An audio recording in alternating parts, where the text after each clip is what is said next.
আসসালামু আলাইকুম। তো আজকের ব্লগে আমি শেয়ার করব আমাদের নবাবগঞ্জ থানার নয়নছিরি ইউনিয়নের বাংলা বাজারের একটি রাস্তার বেহাল দশা সম্পর্কে।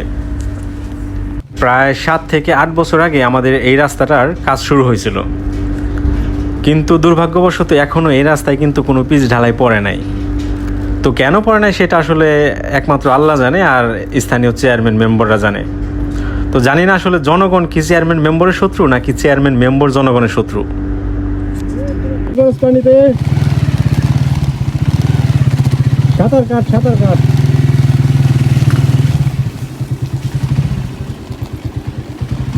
তো এখন আমার সামনে যে পুকুরটা দেখতে পাচ্ছেন, এই পুকুরটা আজ থেকে প্রায় 7-8 বছর আগে নির্মাণ করেছিলেন আমাদের এলাকার স্থানীয় চেয়ারম্যান আর মেম্বাররা মিলে। কিন্তু দুর্ভাগ্যের বিষয় হচ্ছে এখানে মাছ চাষের কথা থাকলেও আজও পর্যন্ত এখানে কোনো মাছ চাষ করা হয় নাই।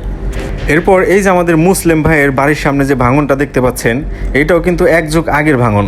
তো একটু বৃষ্টি আসলে কিন্তু মুসলিম ভাইয়ের পুকুর ভাঙে রাস্তা খালি হয়ে যায়। তো এই রাস্তার উপর পুকুরে মাছ চাষ আর কতদিন করতে হবে সেটা জানা নাই, তবে আরও সামনে গেলে হয়তো আরও দুঃখেরও শেষ নাই। তো আজকের ভিডিও এই পর্যন্তই। আমাদের রাস্তার উপর পুকুর আর ভাঙনগুলো ভালো লাগলে লাইক, কমেন্ট, শেয়ার দিয়ে সাথে থাকবেন। সবাইকে অসংখ্য ধন্যবাদ।